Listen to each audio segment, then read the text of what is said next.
কষ্ট একটু লাঘু করার জন্য খাবার একেবারেই রান্না করে নিচ্ছেন, সেই খাবারকেই আবার দ্বিতীয়বার গরম করে খাচ্ছেন, কিন্তু নিজের অজান্তেই মারাত্মক ভুল করছেন না তো? জানেন কি খাবার দ্বিতীয়বার গরম করলে কি হয়? আসল সত্যিটা শুনলে চমকে যাবেন। দেখুন কি বলছেন বিশেষজ্ঞরা। বর্তমান সময়ে সকলেই প্রায় ব্যস্ত থাকেন, আর সময় বাঁচাতেই সকলে একটু বেশি রান্না করে ফ্রিজে রেখে দেন, যাতে পরের দিন সকালে অফিস যাওয়ার সময় হুড়োহুড়ি না হয়। আবার এখন সকলেই প্রায় ডায়েটে থাকেন, এই সময় রাতে কেউই বেশি খাবার খান না, তাই খাবার বাঁচলে ফ্রিজে রেখে দেন। এমনটি সকলেই সুবিধার জন্য করে থাকেন। তবে এমন অনেক খাবার আছে যেগুলি দ্বিতীয়বার গরম করে না খাওয়াই শ্রেয়। এতে কিন্তু শরীর খারাপ হওয়ার সম্ভাবনা থাকে। শুধু তাই নয়, খাবারের গুণ এবং গন্ধও নষ্ট হয়ে যায়, তখন সেটি কিন্তু শরীরের কোনো কাজেই লাগে না। এতে হজমের নানান সমস্যা দেখা দেয় শরীরে, এমনকি খাবারে বিষক্রিয়া হওয়ারও সম্ভাবনা থাকে। দ্বিতীয়বার গরম করে কোন কোন খাবার খাবেন না জেনে নিন। বর্তমানে দ্রুত জীবনে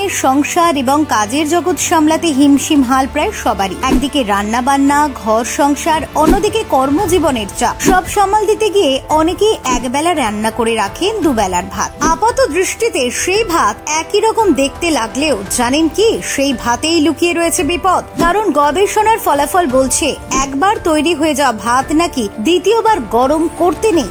বিশেষজ্ঞদের মতে ভাত জাতীয় খাবার পুনরায় গরম করার ফলে খাদ্যে বিষক্রিয়া হতে পারে। সমস্যাটির কারণ পুনরায় গরম করা নয়, তবে পুনরায় গরম করার আগে চাল যেভাবে সংরক্ষণ করা হয় তাতে সমস্যা। শুধু ভাতই নয়, এমন কয়েকটি খাবার পুনরায় গরম করা একেবারেই উচিত নয়। গবেষকরা জানাচ্ছেন ভাত, ডিম বা আলুর তৈরি খাবার পুনরায় গরম করলে পুষ্টিগুণ চলে যাওয়ার পাশাপাশি ক্ষতিকরও হতে পারে। ব্রিটেনের ফুড স্ট্যান্ডার্ড এজেন্সির গবেষণা অনুসারে ভাত রান্নার পর যদি দীর্ঘ সময় সাধারণ তাপমাত্রায় রাখা থাকে, তাহলে ব্যাসিলাস সিরিয়াস নামক এক প্রকার ব্যাকটেরিয়া তৈরি হতে থাকে। ওই রেখে দেওয়া ভাত পুনরায় গরম করা হলেও ব্যাকটেরিয়াটি নষ্ট হয় না। এটা খেলে ডায়রিয়া এবং বমি হওয়ার সমস্যা হতে পারে। ভাত রান্না করে রেখে না দিয়ে বরং যখন খাওয়ার সময় হবে তার কিছুক্ষণ আগে ভাত রান্না করে নেওয়াই ভালো। Bureau report, talk to time.